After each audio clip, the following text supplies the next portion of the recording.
तो मेरे लिए ये साप्ताहिक फीस्ट होती है आप लोगों का संग। आज मैं रूप गौर प्रभु के घर पे गया था और राजेश्वरी माता जी बता रही थी कैसे कन्हैया देश के भक्तों की किस किस प्रकार उनका प्रेम है और किस प्रकार परस्पर मधुर संबंध है। वो बता रही थी कि कुवैत जाने के बाद 3 दिन वो ब्रज प्रकाश प्रभु के घर में रही और उसके बाद रूप गौर प्रभु उनको लेने के लिए आए। वो बोल रहे थे 3 दिन में हमें एक बार भी ऐसा नहीं लगा कि हम किसी नए घर में आए। तो ये इतना प्रेम, इतना मधुर संबंध भक्तों के बीच में देखने के लिए मिले। ये वास्तव में वृंदावन धाम का मूड है जो कन्हैया देश में देखने के लिए मिलता है। मैं स्वयं भी 2 बार गया था और अभी ऑनलाइन माध्यम से आप लोगों का संग मिल रहा है। एक अलग ही ऊर्जा मैं महसूस कर पाता हूँ जब आप लोगों के संग में रहता हूँ। मैं कुछ देर पहले वसंत प्रभु से बात कर रहा था तो वो मुझे बता रहे थे कि प्रभु जी जब मैं कन्हैया देश में रहता हूँ तो भक्ति बहुत अच्छे से होती है, जब भारत आ जाता हूँ तो सब कुछ गड़बड़ हो जाता है। तो मैं सोच रहा था कि सामान्यतः उल्टा होता है, भक्त लोग बोलते हैं कि अब भारत जाएंगे अच्छे से भक्ति रिचार्ज होकर के आएंगे, लेकिन जब अपने ही देश में इतना प्यारा भक्तों का संग मिल रहा हो, इतना उत्साही भक्तों का संग मिल रहा हो, तो ये इस प्रकार का भावना स्वाभाविक है।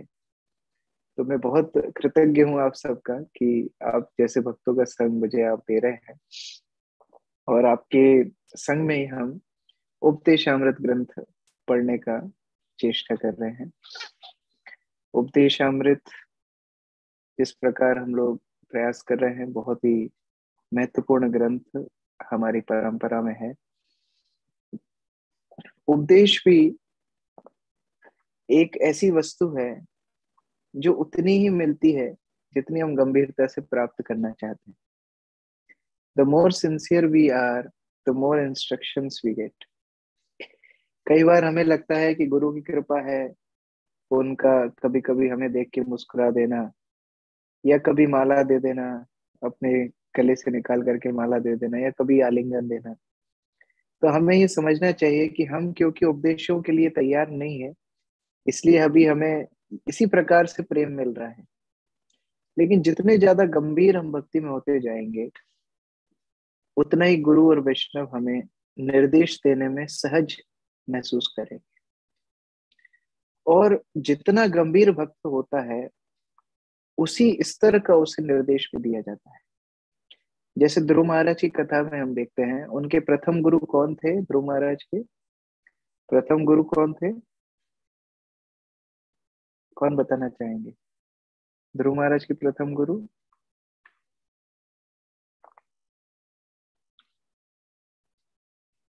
कोई भक्त बताना चाहेंगे? हाँ, रणछोड़ कृष्ण प्रभु। हरे कृष्णा प्रभु जी, धन्यवाद प्रणाम। प्रभु जी, मैं पूरी तरह से श्योर नहीं हूँ, पर उनकी जो माता है, हाँ, वेरी गुड। माता सुनीति। सुनीति। हाँ जी, हाँ जी, उन्होंने उनको बोला कि आप जंगल में बहुत जाइए अच्छा। नारायण का। हरे तो कृष्ण। सुनीति माता ने उनको प्रथम भगवत पथ का आदेश दिया कि आप जाइए वन में। करोड़ों करोड़ों माताएं उतना प्रेम नहीं दे सकती हैं जितना आपको भगवान नारायण प्रेम दे सकते हैं। और उस पथ का अनुसरण करते हुए भगवान के पथ पे, भगवान की अ, खोज में ध्रुव निकल गए, 5 साल के बालक। अब रास्ते में उनको कौन मिले? रास्ते में उनको नारद मुनि मिले। तो देखिए, परीक्षा कर रहे हैं। नारद मुनि बोल रहे हैं कि नहीं नहीं, आपको वन में जाने की जरूरत नहीं है। बच्चे बुरा नहीं मानते, बच्चे बड़ों की बात का बुरा नहीं मानते, और अगर कुछ बात हो भी गई है तो जा करके सुलह कर लीजिए। वन में जाना आपके लिए उपयुक्त नहीं है। लेकिन ध्रुव अडिग रहे अपने पहले पद प्रदर्शक गुरु के उपदेश पर। वो माता ही नहीं थी, उनकी पथ प्रदर्शक गुरु थी। तो उनके पथ पे अडिग रहे, नहीं नहीं, हमको वन में जाकर ही नारायण की तपस्या करनी है। तब जाके नारद मुनि ने आगे उनको वैष्णव मंत्र दिया, उनको स्थान बताया, यहाँ पर आप जाइए वृंदावन में और तपस्या कीजिए। तो कई बार हम लोग सोचते हैं कि भक्ति में किसी किसी को ज्यादा अवसर मिल रहे हैं, किसी को कम अवसर मिल रहे नहीं। एक दंत कथा है। एक बार किसी व्यक्ति का दरवाजा कोई बार बार खटखटा रहा था, बहुत बार खटखटा रहा था। अभी अंदर बैठे व्यक्ति ने आवाज लगाई कि कौन है, बाहर कौन खटखटा रहा है। तो बाहर का आदमी बोला, मैं अवसर हूँ, आई एम अपॉर्चुनिटी, मैं अवसर हूँ। तो अंदर के व्यक्ति ने बोला, नहीं तुम झूठ बोल रहे हो, अवसर बार बार नहीं आया करते, अवसर तो केवल एक या दो बार ही आते हैं। तो उसी प्रकार हमारी जब भक्ति में परीक्षा होगी, उपदेशों को लेके हमारी अडिगता कितनी है, हम लोग उनको लेके गंभीर कितने हैं, उसी के आधार पर आगे अवसर मिलते हैं। तो अभी तक हमने 5 श्लोकों में रूप गोस्वामी के हमारे लिए उपदेशों का अमृत पिया है, जहां उन्होंने इंद्रियों पे संयम, हमारे भक्ति को उत्थान करने के लिए जो क्रियाएं हैं, भक्ति को सुरक्षित करने के लिए जो क्रियाएं हैं, और भक्तों के बीच में पारस्परिक संबंधों को मधुर करना, 3 तरह के भक्तों को पहचानना, इस प्रकार बताया है। आज बहुत ही गंभीर विषय पर रूप गोस्वामी बता रहे हैं। ये 6वां श्लोक। दृष्टै स्वभाव जनितैर्वपुषश्च दोषैर् न प्राकृतत्वमिह भक्त जनस्य पश्येत् गंगाम्भसां न खलु बुद्बुदफेन पंकैः ब्रह्मा द्रवत्वमपि गच्छति नेरधर्मै। बहुत महत्वपूर्ण ये श्लोक है। इसमें बताया जा रहा है कि जो लोग कृष्ण भावनामृत के वास्तविक स्तर पर एक शुद्ध भक्त के रूप से स्थित है, उन्हें शारीरिक बुद्धि, शारीरिक स्तर पे कभी नहीं देखना चाहिए। ऐसे शुद्ध भक्तों को कभी भी हमारे भौतिक दृष्टिकोण से देखने का प्रयास नहीं करना चाहिए। अगर हम किसी प्रकार के दोष देखते भी हैं, जैसे मानो उनका जन्म नीच कुल में हो, या उनके शरीर में किसी प्रकार की विकृति हो, या उनका रंग रंग अलग हो, या किसी प्रकार की बीमारी, या किसी प्रकार की आकृति में भंगिमा हो, ऐसी स्थिति में भी हमें ऐसे शुद्ध भक्त की दोषों को नहीं देखना चाहिए। अगर हम सामान्य स्तर पर ऐसी प्राय जिस तरह गलतियां दिखती है उनको देखने का प्रयास करेंगे, तो हम लोग शुद्ध भक्त की कृपा को वंचित रह जाएंगे, क्योंकि ऐसे शुद्ध भक्त को किसी प्रकार से दूषित नहीं किया जा सकता। वे तो गंगा के समान है। गंगा के पानी में कभी कभी वर्षा के ऋतु में हम बुदबुदे देखते हैं, झाग देखते हैं, मिट्टी देखते हैं, लेकिन इनके कारण कभी गंगा का पानी दूषित नहीं होता। उसी प्रकार जो लोग आध्यात्मिक स्तर में उन्नत हैं, वो लोग गंगा के पानी को बिना किसी जांच पड़ताल के, बिना किसी सोच के स्वीकार करेंगे। उसी प्रकार जो लोग भक्ति में उन्नत हैं, वो कभी भी शुद्ध भक्तों के अंदर किसी प्रकार की भौतिक दृष्टि से उन्हें नहीं देखेंगे। ये बहुत महत्वपूर्ण शिक्षा है। देखिए, आध्यात्मिक जीवन में जो हमें आगे बढ़ाने वाले भक्त हैं, उन भक्तों के अंदर ही यदि हम दोष देखने लगेंगे, पिछले श्लोक में रूप गोस्वामी बताते हैं, जो निंदादि शून्य भक्त हैं, जो भक्ति में हमसे सतोवर हैं, ऐसे भक्तों की हमें सेवा करनी चाहिए। लेकिन ऐसे भक्तों की यदि हम सेवा करते करते उनमें दोष देखने लगेंगे, तो हमारी भक्ति का विनाश हो जाएगा। पिछले श्लोक में प्रभुपाद तात्पर्य में ये श्लोक बताते हैं, दीक्षा काले शिष्य करे आत्मसमर्पण, सेई काले कृष्ण तारे करे आत्मसम। आत्मसम, आत्मसम के 2 अर्थ हैं।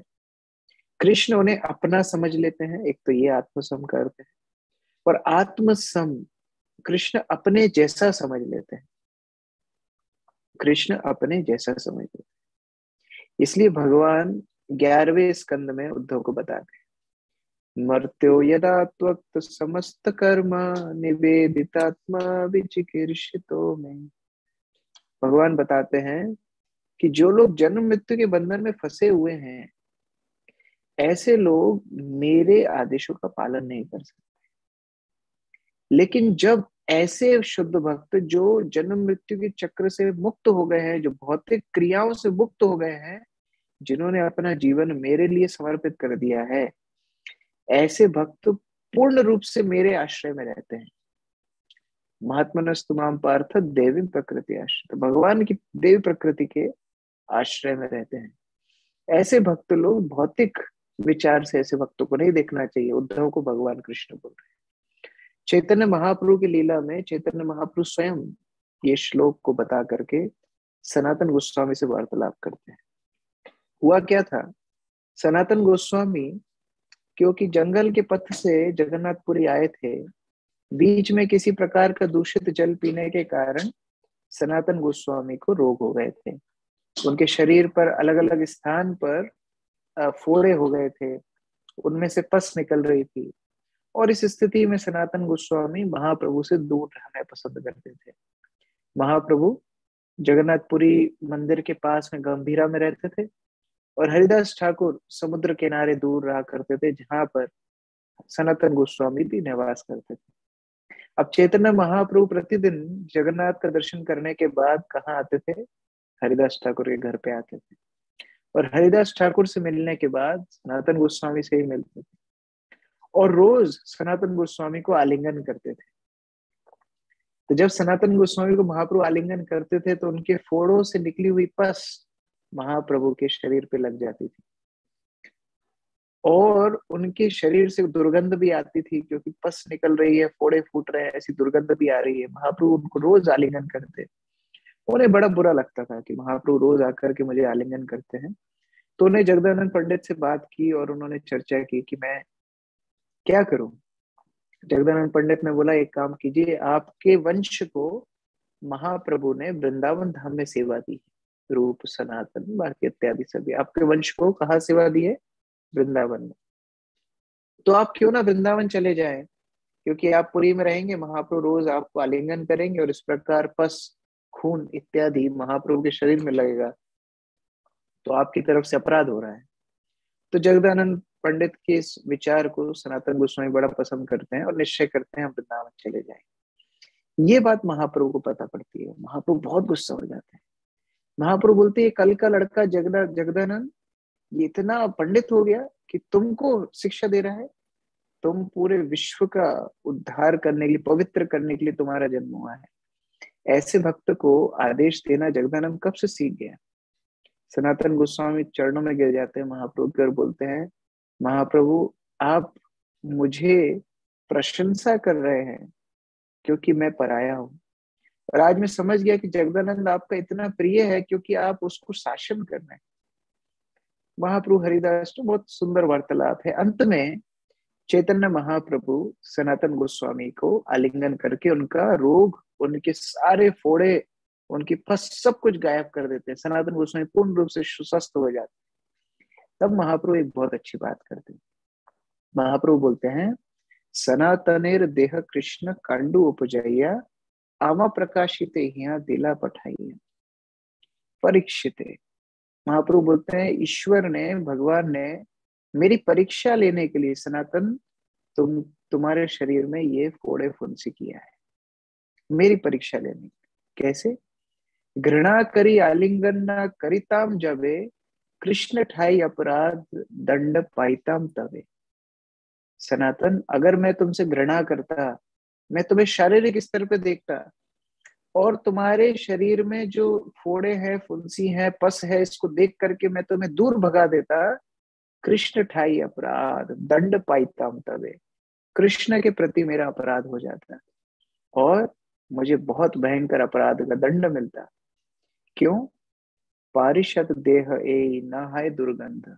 तुम पार्षद हो, भगवान के नित्य पार्षद हो, तुम्हारे शरीर में कोई विकृति नहीं हो सकती। ये सब मेरी परीक्षा लेने के लिए है, कोई विकृति। तो महाप्रभु बोल रहे हैं, तुम पार्षद हो, भगवान के पार्षद, कोई भी तुम्हारे अंदर दुर्गंध नहीं है, तुम्हारे शरीर से कोई दुर्गंध नहीं आती थी। जब मैं तुम्हें आलिंगन करता था, प्रथम दिवस से पाइलोन चतुष्षुम गंधा, पहले दिन जब मैंने तुमको आलिंगन किया, उसी दिन मेरे चतुष्षम का गंध आया। चतुष्षम मतलब चंदन, कपूर, अगरू और मस्क, ये चारों का मिश्रण से जो सुगंधित पेस्ट बनता है, उसका मुझे सुगंध तुम्हारे शरीर से आ रहा था।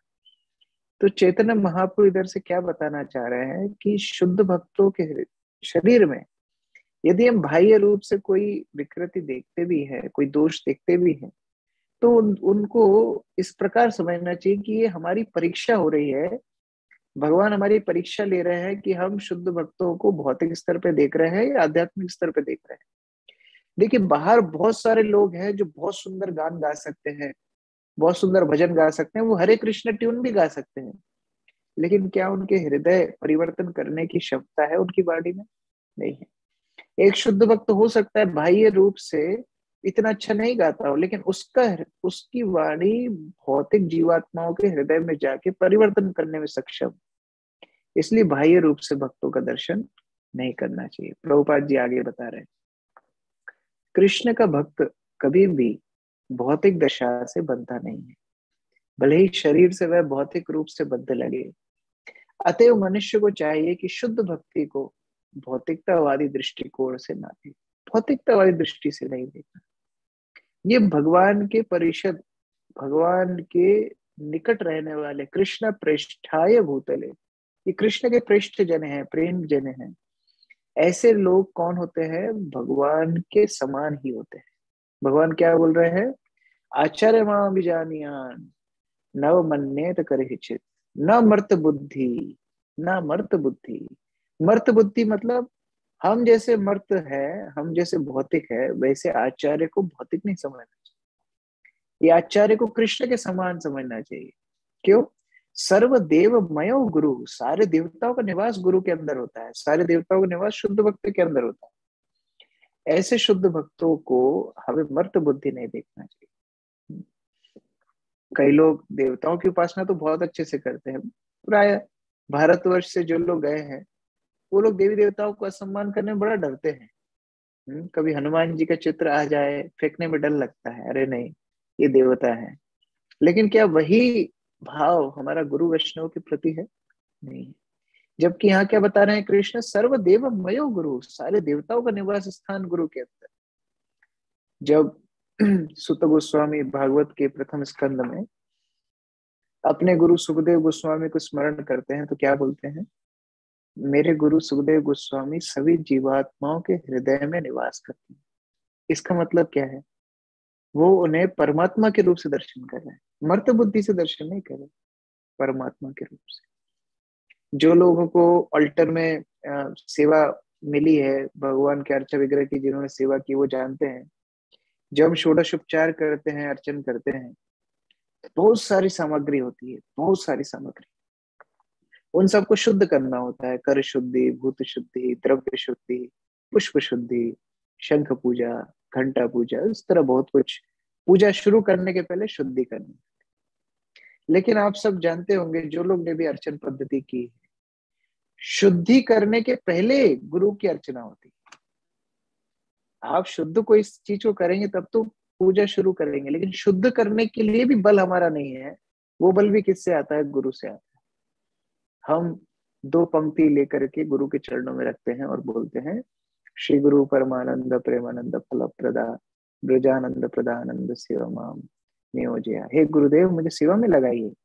उनकी कृपा के बिना, भगवान की कृपा भी नहीं मिलती, सेवा शुद्धि करने की भी सक्षमता हमारे अंदर नहीं। सेवा पूजा तो बहुत दूर की बात है। इसलिए हमारे आचार्य लोग बोलते हैं, कृष्ण से तो बार कृष्ण तिते पार तुम्हारा शकति है। कृष्ण वैष्णव की संपत्ति है। ऐसे वैष्णव को भौतिकवादी दृष्टिकोण से कभी नहीं देखना चाहिए, मर्त बुद्धि कभी नहीं रखना चाहिए। कई लोग बोलते हैं, अच्छा ठीक है, तो दूर रहना ही अच्छा है, ज्यादा पास जाएंगे तो मर्त बुद्धि होगा, हम भौतिक दोष देखेंगे, तो कम से दूर, वैष्णव से दूर रहना अच्छा है। प्रभुपाद इस संदर्भ में बताते हैं, शुद्ध वैष्णव अग्नि के समान होते हैं। अग्नि रिस्की है, जला सकती है, लेकिन अग्नि के बिना हम रह भी नहीं सकते। तो अग्नि के साथ कैसे रहना है? सावधानी से। बंधव मोहि सावधान मते, सावधानी से रहना चाहिए। हमारे गुरु महाराज से एक बार हम वार्तालाप कर रहे थे, एक भक्त गुरु महाराज से बोल रहा था कि गुरु महाराज, मैं पास में रहता हूँ तो दोष देखता हूँ, तो एक काम करता हूँ, दूर चला जाता हूँ। तो गुरु महाराज ने प्रभुपाद के 2 शिष्यों का नाम लिया। मैं नाम तो नहीं ले सकता यहाँ पर, लेकिन उन्होंने उदाहरण से बताया कि एक महाराज थे जो प्रभुपाद की बहुत निकट सेवा करते थे, और निकट सेवा करने की वजह से उन्हें कुछ दोष देखने में आए। तो उन्होंने प्रभुपाद जी से बोला कि प्रभुपाद, मैं थोड़ा फलानी जगह पर जा करके प्रचार करना चाहता हूँ। और वो बोल करके चले गए, लेकिन उनका मुख्य कारण जो था जाने का वो यह था कि समीप रह करके प्रभुपाद के बहुत दोष देखने को मिल रहे हैं, तो हम दूर रहेंगे तो ज्यादा अच्छी भक्ति कर पाएंगे, आचार्य के अंदर दोष नहीं देखेंगे। लेकिन दूर जाने से उनका पतन हो गया। वहीं दूसरी ओर एक सन्यासी थे जो बाहर में थे, और उन्हें बड़ी समस्या आ रही थी। उन्हें प्रभुपाद जी ने पास में बुलाया, निजी सेवक के रूप से रखा, और उनकी निजी सेवा करने से उनके सारे अनर्थ खत्म हो गए। तो दोनों उदाहरण है। एक व्यक्ति दूर था, वहां उसकी मृत बुद्धि थी, पास आकर के सिंसियर हो गया। एक पास में था, मृत बुद्धि थी, दूर जाकर के पतन हो गया। तो ये पास और दूर फिजिकल प्रॉक्सिमिटी नहीं है, ये हमारी चेतना के ऊपर निर्धारित है। हम गुरु वैष्णव किस चेतना से देख रहे हैं, वह प्रभुपाद जी यहाँ बता रहे हैं। भौतिक दृष्टिकोण से नहीं देखना है। ये आचार्य हैं, ये शुद्ध भक्त हैं, इन्हें शुद्ध चेतना में देखने का प्रयास करना चाहिए। आगे प्रभुपाद जी बता रहे हैं, नहीं, इधर एक प्रश्न है, किन तरीकों से इस्कॉन के भक्त एक दूसरों को भौतिकवादी दृष्टिकोण से देखते हैं? ये आप लोगों के लिए प्रश्न है। क्या इस प्रकार के तरीके हो सकते हैं जिनके कारण हम भौतिक दृष्टिकोण से अलग भक्तों को देखते हैं? On what basis we discriminate और we see devotees on material platform? आप में से कुछ भक्त बता सकते हैं कौन सी ऐसी बातें होती है जिनके जिनके आधार पर हम लोग भौतिक दृष्टिकोण रखते हैं भक्तों के प्रति? ऐसी कौन सी बातें होती हैं? भक्त लोग अनम्यूट करके शेयर कर सकते हैं।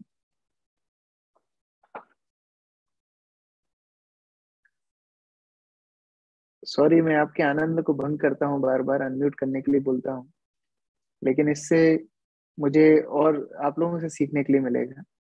सदानंद प्रभु, बताइए। हरे कृष्ण प्रभु जी, दंडवत प्रणाम प्रभु जी। प्रभु जी, इस संग में ये जो प्रश्न आपने बोला, इस प्रश्न में प्रभुपाद जी सबसे ज्यादा नाराज होते थे जो शास्त्रों का सिद्धांत को जो वो गलत, मतलब गलत प्रस्तुत करते, सबसे मेरा ज्यादा प्रश्न नाराजगी है, उनको। हम लोग जिस कौन के भक्त हैं आपस में कैसे भौतिक दृष्टिकोण रखते हैं? किन रूपों से हम भौतिक दृष्टिकोण रखते हैं एक दूसरे के प्रति? जैसे एक उदाहरण मैं देता हूँ, हम जाति के रूप से देख सकते हैं। अरे ये ब्राह्मण जाति से है, ये ये वैश्य जाति से है, ये तो शूद्र जाति से था, ये साउथ इंडिया से है, ये नॉर्थ, ये बंगाली है, ये उड़िया है, ये जाति हो गया। इस प्रकार से और कौन कौन से कारण हो सकते हैं जिनके कारण हम भौतिक विचार रखते हैं भक्तों के प्रति? राधिका माता जी ने हाथ उठाया।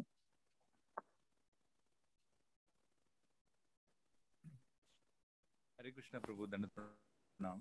हरे कृष्णा हरे Prabhuji, this is Vaibhav here, Radhika's father. Hari बोल। So, yes yes. first of all, Prabhu, thank you so much for this wonderful class. The answer to the question, I can just attempt, Prabhu. I don't know whether I'm correct.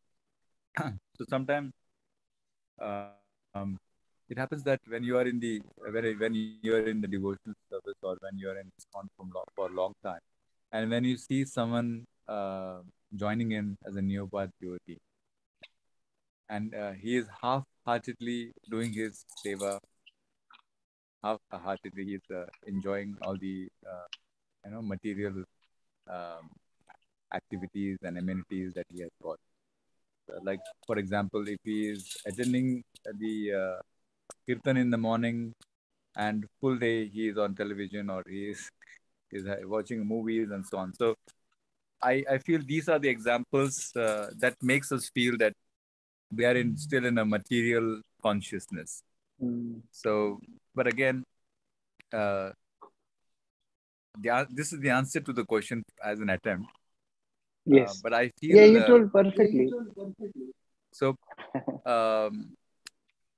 moving forward, when we take Srila Prabhupada's example and all our Guru Maharaj and Guru Parampara's example, then we feel that at the end of the day, if we are thinking that they are in a material consciousness, that means we have still the material consciousness. Right. That propensity has not been diminished or eradicated as yet. So in order for us to develop our consciousness, we have to always look for what is the best activities they are doing, even as the smallest act if they're doing in Krishna consciousness. We can focus on them and then try to support them in enhancing that. Right. Well, Prabhu, I don't know whether I'm correct, but I'll just no, it is perfect. Like their joining date, initiations, ashram, grihastha, brahmachari, sannyasi. These are the factors we see. Oh, this is maybe junior, this is senior. Very nice. Especially joining date. Some people come late to Krishna consciousness. We feel they are not that sincere. Mahaprabhu, Nitya Krishna Das Prabhu. You have some more point?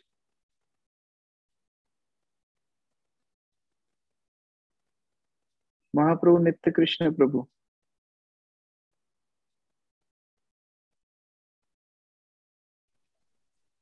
प्रभु जी आपको unmute किया है प्रभु, आप अपने आप को unmute करके बोल सकते हैं. क्या? हरे कृष्ण प्रभु. यस प्रभु. प्रभु जी अपने आप में सीनियर जूनियर का देखते हैं और समझते हैं कि हमारे आज्ञा का पालन कोई नहीं कर रहा है. कुछ भी आदेश देते हैं वो फॉलो नहीं करते. इसके लिए प्रभु जी. Very good. हम लोग अपेक्षाएं करने लगते हैं कि अरे अभी हम तो सीनियर हो गए, हमारी बात सबको मानना चाहिए, तो ये लोग तो बात नहीं मान रहे हैं, इसका मतलब ये सिंसियर नहीं है. ये सब भौतिक दृष्टिकोण है. देखिए, जाति के आधार पर यदि हम देखेंगे, पहली बात तो हमें ये समझना जरूरी है, जो अभी थोड़ी देर पहले प्रभु जी ने बताई, अगर हम छोटे छोटे भक्तों में इस प्रकार के भौतिक दृष्टिकोण रखेंगे, क्या होगा? ये हैबिट ऊपर तक जाएगी. इसका उदाहरण क्या है? चैतन्य चरितामृत में रामचंद्रपुरी. रामचंद्रपुरी पहले सामान्य भक्तों का तिरस्कार करते थे. छोटे मोटे भक्तों का तिरस्कार, किसी ने ज्यादा खा लिया उसका तिरस्कार, किसी ने कुछ गड़बड़ किया उसका तिरस्कार. फिर वो क्या करने लगे? अपने गुरु का तिरस्कार करने लगे. अपने गुरु महाराज को ही रामचंद्रपुरी शिक्षा देने लगे, माधवेंद्रपुरी को, कह रहे आप कहाँ मथुरा नाथ के पीछे भाग रहे हैं? कृष्ण तो आपके परमात्मा तो आपके हृदय में है, आपकी परमात्मा है, मैं अभी परमात्मा. उस तरह मायावाद भाष्य बताने लगे. और फिर बाद में क्या हुआ? श्री चैतन्य महाप्रभु जो साक्षात ईश्वर हैं, उनके अंदर भी उन्होंने दोष देखा. तो क्या होता है? पहले हम सामान्य भक्तों के अंदर दोष देखने लगते हैं, वही भौतिकवादी दृष्टिकोण हमारे गुरु वर्ग में हम देखने लगते हैं, और फिर वही हमें शास्त्र में, भगवान में दिखने लगता है. तो इसलिए हमें अपने आप को बचाना चाहिए. जाति के आधार पर हम देखें, चैतन्य महाप्रभु ने हरिदास ठाकुर को नामाचार्य बनाया. अगर हम शरीर के हिसाब से देखें, अगर जन्म के हिसाब से देखें, तो गरुड़ भगवान का रथी है. जो गरुड़ सर्प खाता है, ऐसे गरुड़ कौन है? भगवान के रथी है. और सौबरी मुनि वही देख करके मछलियों को ले जाते थे गरुड़ महाराज, और सौबरी मुनि को मछलियों पर दया आ गई, गरुड़ महाराज को श्राप दे मारा, और बाद में वही मछलियों के कारण सौबरी मुनि का पतन हो गया. आप कथा जानते हैं, नवम स्कंद में आती है. तो वही सौबरी मुनि जो मछलियों के ऊपर करुणा रख करके गरुड़ का तिरस्कार कर दिए, बाद में दो मछलियों के संभोग को देख करके उनका ही पतन हो गया. बाद में जाकर के बहुत सारे विवाह किए. कहने का तात्पर्य है, यदि हम आकाश के ऊपर थूकेंगे तो क्या होगा? हमारे ऊपर ही आएगा. इस प्रकार के भौतिक दृष्टिकोण से हमें अपने आप को बचाना चाहिए, नहीं तो हमारी भक्ति का खनन बहुत जल्दी हो जाएगा. हम लोग देख सकते हैं कि भक्तों को भौतिकवादी दृष्टिकोण से देखने के क्या परिणाम हो सकते हैं. देखिए, पहले आप अगर चैतन्य चरितामृत पढ़ेंगे तो आपको बहुत सारे रोमांचक कहानियां मिलेंगी. जैसे हरिदास ठाकुर को किसी ने अपमान किया कि नहीं, होली नेम, जो हरिनाम के प्रति तुम्हारी आस्था है वो ऐसी है, यदि हरिनाम के प्रति तुमने जो बोला है वो सत्य ना हो तो तुम्हारी नाक गल जाए. तो अगले दिन उसकी नाक गल जाती है, उसकी नाक गल के गिर जाती है. इसी प्रकार अमोघ की कथा आती है. अमोघ चैतन्य महाप्रभु को तिरस्कार करते हैं.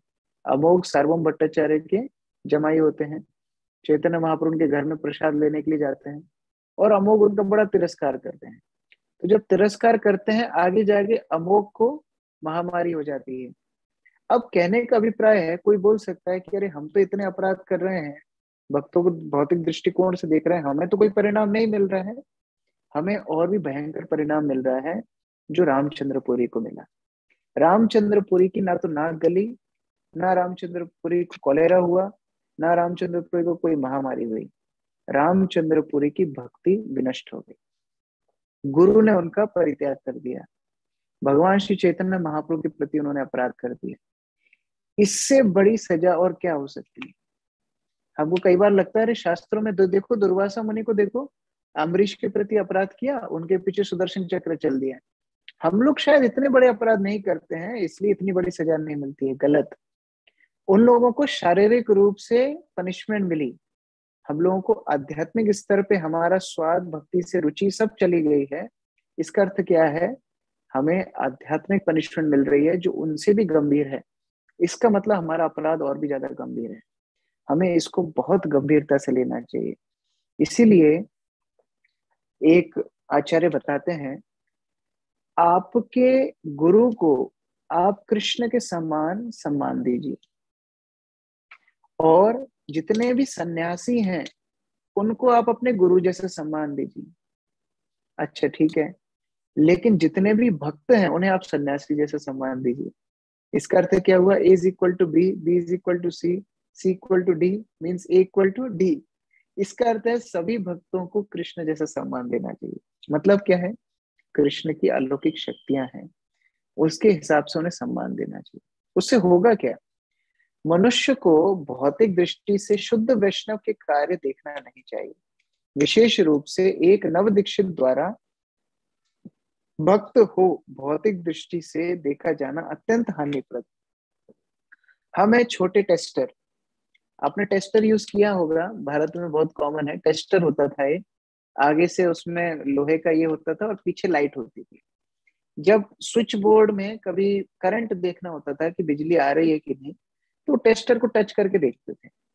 अब वो टेस्टर है आपके घर में 220 वोल्ट्स के लिए। भारत में ऐसे 220 वोल्ट्स आता है, उसमें आप टेस्टर लगाएंगे, देखेंगे, उसमें लाइट जलेगी, इसका मतलब है आपका करंट आ रहा है। लाइट नहीं जलेगी मतलब करंट में प्रॉब्लम है, रिपेयरिंग की जरूरत है। टेस्टर। अब ये टेस्टर लेके यदि कोई डीपी पे चला जाए या विद्युत विभाग की जो स्टोर यूनिट है वहां चला जाए और मेन 3 फेस वायर से ही वो टेस्टर को लगा दे, तो क्या होगा? टेस्टर भी जाएगा और वो खुद भी जाएगा, दोनों ही चले जाएंगे। उसी प्रकार से हमारी जो चेतना है, ठीक है, कनिष्ठ मध्यम में थोड़ा हमें डिफरेंस करना चाहिए। मध्यम प्रेम मैत्री कृपा उपेक्षा के आधार पर थोड़ा सा डिफरेंशिएशन करता है। भगवान को प्रेम करना है, विष्णु को सेवा करना है, वहां तक तो हमारा टेस्टर चलेगा। अब वही टेस्टर उठा करके हम आचार्यों के ऊपर लगा देंगे तो क्या होगा? हम भी जाएंगे, टेस्टर भी जाएगा, हमारी भक्ति भी जाएगी, हम भी जाएंगे। तो उस स्थान से हमें बचना चाहिए। इसलिए प्रभुपाद जी बहुत बार ये श्लोक बोला करते थे, बहुत बार। आप पर्पट्स में देखेंगे कितनी बार ये श्लोक आया, यस्य देवे परा भक्ति यथा देवे तथा गुरु तस्यैते कथिता ही अर्था प्रकाशन्ते महात्मना। प्रकाशन्ते, किनको भौतिक किनको आध्यात्मिक ज्ञान प्रकाशमान होता है? किनके हृदय में वेदे गाय जहार चरित दिव्य ज्ञान हृदय प्रकाशिता, किसके हृदय में दिव्य ज्ञान प्रकाशित होता है? यस्य देवे परा भक्ति यथा देवे तथा गुरु। जिस प्रकार भगवान को सम्मान करते हैं जो लोग, उसी प्रकार जो गुरु को सम्मान करते हैं उनके हृदय में भौतिक, उनके हृदय में आध्यात्मिक ज्ञान प्रकाशमान होता है। यस्य देवे परा भक्ति। परा भक्ति, भक्ति तो हम सब कर रहे हैं, भक्ति करना डिफिकल्ट नहीं है। महाप्रभु तो पिछले हमने श्लोक में पढ़ा ना, महाप्रभु कितना सरल कर दी। जो एक बार कृष्ण का नाम लेता है वो भक्त, तो वो तो बहुत सरल है। लेकिन परा भक्ति, प्रकृष्ट रूपेण भक्ति जो करता है, कौन करता है? यथा देवे तथा गुरु, जो देवता के समान, कृष्ण के समान गुरु की उपासना करता है। ऐसे गुरुओं को सेवा करना चाहिए। अतएव शुद्ध भक्त का बाहरी स्वरूप नहीं देखना चाहिए और यह समझने का प्रयत्न नहीं करना चाहिए कि वह भगवान की प्रेम भक्ति में किस तरह लगा हुआ है। हम उन्हीं को टेस्ट करने लगते हैं। मेरे साथ एक नए भक्त थे जो ट्रैवल कर रहे थे और बड़े ही सहज रूप से उन्होंने प्रश्न पूछ डाला कि प्रभु जी, क्या गुरु महाराज जप नहीं करते हैं?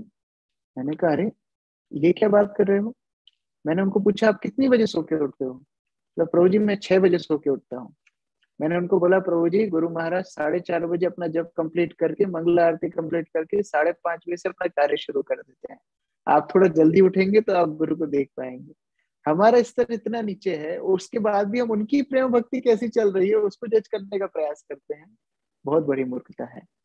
इस प्रकार शुद्ध भक्तों को भौतिक दृष्टि से देखने से बचा जा सकता है, और इस तरह कोई मनुष्य स्वयं भी धीरे धीरे शुद्ध भक्त बन सकता है। हम यदि अनुसरण करना सीखें, हम यदि गुरु वैष्णव की सेवा करना सीखें, तो हम भी धीरे धीरे शुद्ध बन सकते हैं।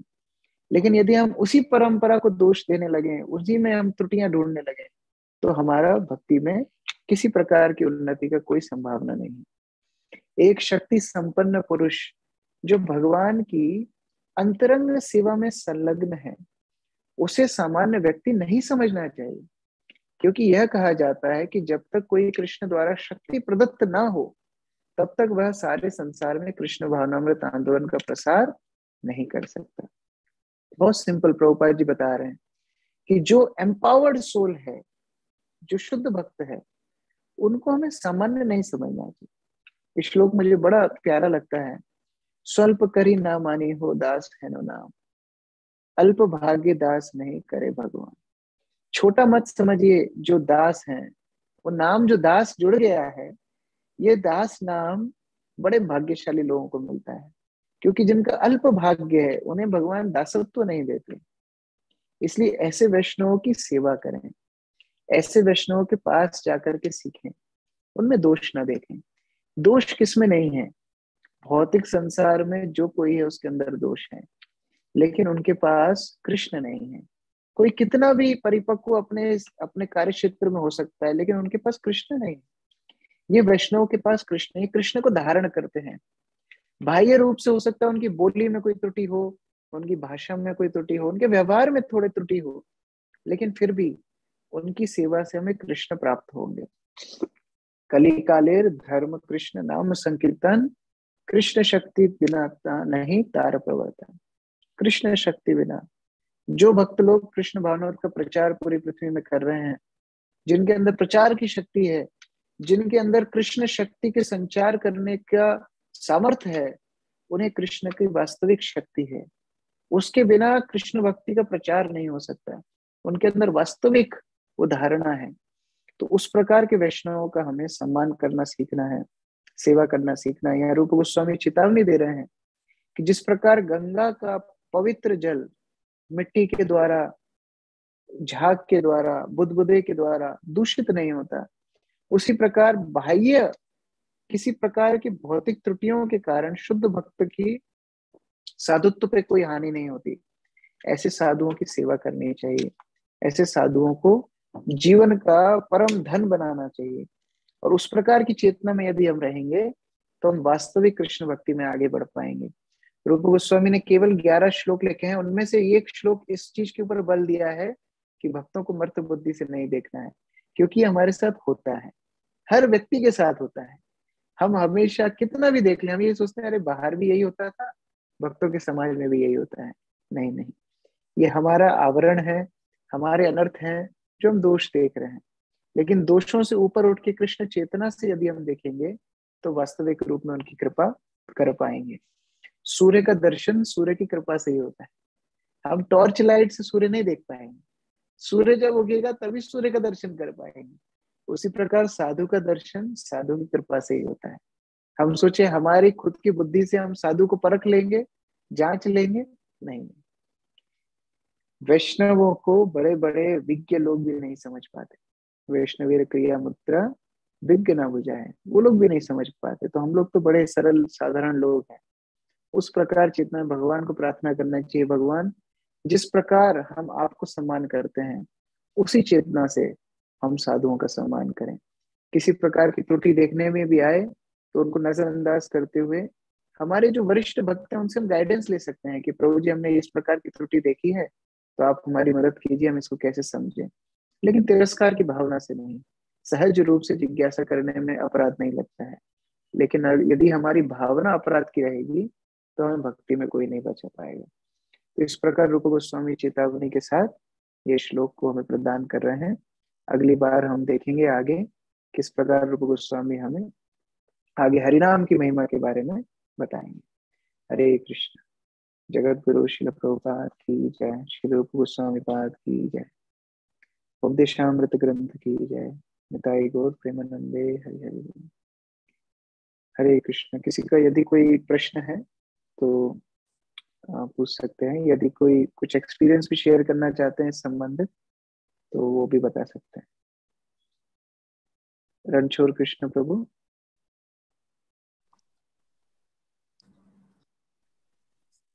हरे कृष्णा प्रभु जी, धन्यवाद, प्रणाम। हरे कृष्णा। धन्यवाद। सर्वप्रथम बहुत बहुत धन्यवाद। ये बहुत महत्वपूर्ण विषय है, भक्तों में दोष देखना, त्रुटियां देखना, और इसमें हमने कुछ उदाहरण भी चर्चा की है। जैसे श्री रामचंद्रपुरी का अमोघ का उदाहरण चैतन्य चरितामृत से। प्रभु जी, एक मुझे प्रश्न है कि चैतन्य चरितामृत में हम देखते हैं कि जो श्री पुंडरीक विद्यानिधि हैं, तो प्रभु जी जब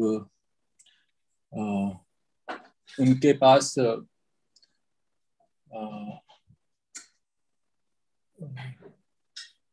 गदाधर पंडित और मुकुंद जाते हैं। यस प्रभु जी, गदाधर पंडित जब जाते हैं तो उनमें प्रभु जी उनको दोष दिखता है, और गदाधर पंडित स्वयं भगवान के शुद्ध भक्त हैं।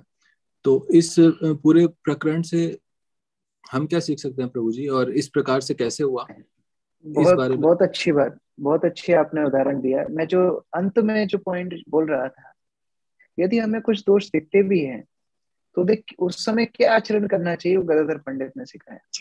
उन्होंने उन दोषों को प्रकाशमान नहीं किया, 40 लोगों को जाकर नहीं बताया। उन्होंने क्या किया, मुकुंद से पूछा। मुकुंद जो उनको लेकर के गए थे, मुकुंद को पूछा कि मुकुंद, आप तो बोले बहुत बड़े वैष्णव के पास आप ले जा रहे हैं, हम तो इस प्रकार की स्थिति देख रहे हैं यहाँ पर कि भोग विलास सब तरफ फैला हुआ है।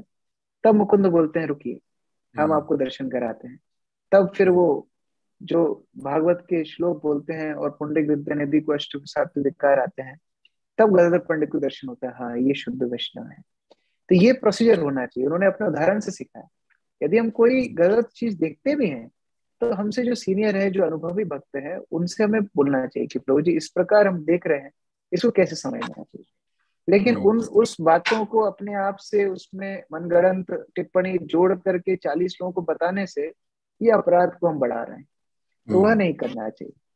तो गदाधर पंडित ने अपने उदाहरण से एक आदर्श स्थिति बताई है किस प्रकार इसको हमें डील करना चाहिए। आपके माध्यम से वो उदाहरण याद आ गया। यस, बहुत बहुत धन्यवाद प्रभु जी, बहुत बहुत धन्यवाद। हरे कृष्ण। हरे कृष्ण। हरे कृष्ण। Thank you Prabhu.